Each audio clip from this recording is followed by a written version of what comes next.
Madam काय सांगाल, आज PhD मिळाले आपल्याला, नेमका काय विषय होता, किती दिवस यात गेले आणि कसं हे दोन्ही तुम्ही ताळमेळ साधला? खूप छान प्रश्न विचारला. खरं PhDचं थोडी पार्श्वभूमी मला तुम्हाला सांगायला आवडेल. मी ज्यावेळी ठाण्याला जिल्हा परिषदला शिक्षणाधिकारी प्रायमरी म्हणून काम करत होते, आमच्याकडे इन्क्लुझिव्ह एज्युकेशन अपंग समावेशीचं एक युनिट आहे. ह्या अपंग समावेशीच्या युनिट अंतर्गत आपला जो RPW ॲक्ट आहे, तर RPW ॲक्ट अंतर्गत 21 डिसॅबिलिटीज आयडेंटिफाईड आहेत. ह्या 21 डिसॅबिलिटीमध्ये अध्ययन अक्षमता ही एक डिसॅबिलिटी आहे.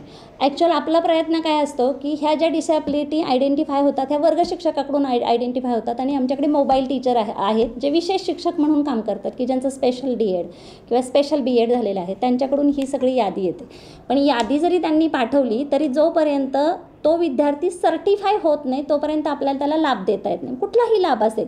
फॉर एक्झाम्पल त्याला आपल्याला चष्मा द्यायचा आहे, त्याला हेअरिंग एड्स द्यायचं आहे, किंवा आपल्याला काही ब्रेलची त्याला ब्रेल बुक द्यायचं आहे, किंवा ट्रायसिकल द्यायची, तर आयडेंटिफिकेशन असतं, सर्टिफिकेशन असतं त्याचं. मग हे आम्ही तिथे मोहीम घेतली होती. आम्हाला एक साधारणपणे तिथं आम्हाला 12,000 विद्यार्थी आले होते, कारण ठाण्याचं हे खूप आहे.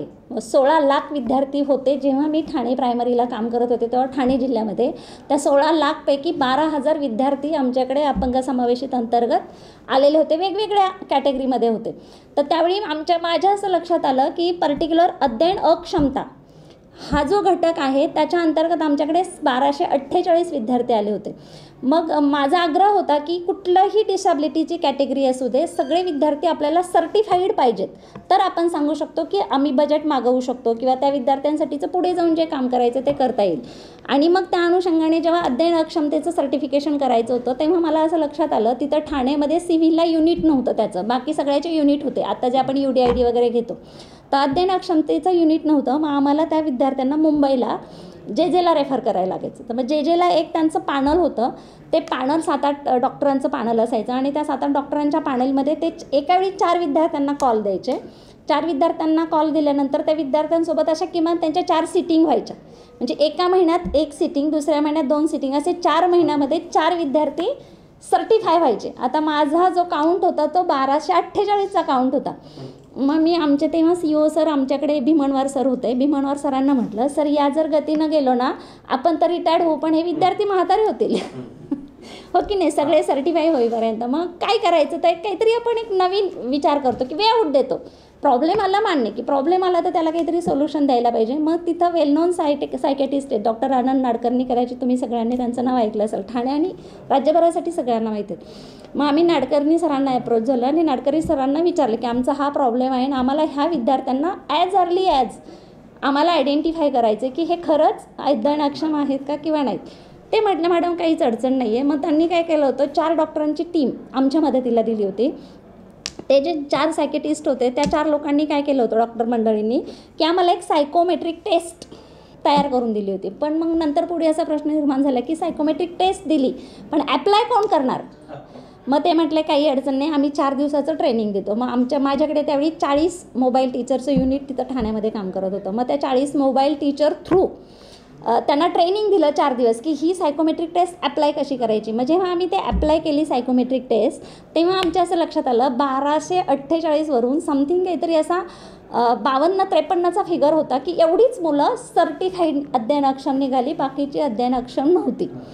आणि मग तेव्हा माझ्या डोक्यात असा थॉट आला की एवढा जर लाकुणं असेल तर आपल्याला ह्या विषयावर काम करावं लागेल. आणि म्हणून मग मी ते PhDला त्याच सब्जेक्टवर काम केलेलं आहे की अध्ययन अक्षम विद्यार्थ्यांप्रती शिक्षकांचा ॲटिट्यूड आणि इंटरेस्ट याचा तुलनात्मक अभ्यास याच्यासाठी घेतला होता की RT ॲक्ट आला. RT ॲक्टपूर्वी असं होतं, अपंग समावेशीचे युनिट वेगळे कार्यरत होते. RT ॲक्टमध्ये इन्क्लुझिव्ह एज्युकेशन आलं आणि इन्क्लुझिव्ह एज्युकेशनमध्ये त्यांनी अपेक्षा काय केली आहे ॲक्टनी की सगळी मुलं एका वर्गात एका छताखाली शिकली पाहिजेत. मग एका वर्गात एका छताखाली जर मुलं शिकतील तर एकच वर्ग शिक्षक त्यांना शिकवणार. प्रायमरीला आपल्याकडे काही तासिका बेसिस नाही आहे. मग त्या शिक्षकाचा ॲटिट्यूड त्या मुलांप्रती जर चांगला असेल तर मूल चांगलं शिकेल. सेम इंटरेस्टचं पण आहे.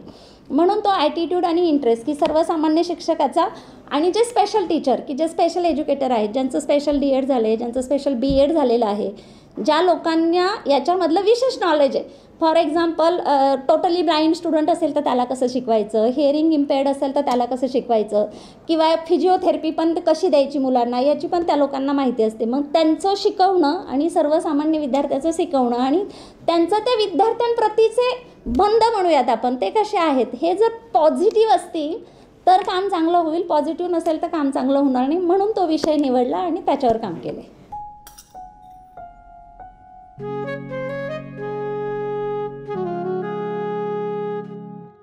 बाबा, आज येताना बासुंदी घेऊन या ना. अगं, कालच आपण आईचा वाढदिवस होता म्हणून आणली होती ना. ऐकलं, गोकुळची बासुंदी पुन्हा खावीशी वाटतेय. खरं सांगू, मलाही खावीशी वाटतेय. पुन्हा पुन्हा खावीशी वाटणारी गोकुळ बासुंदी.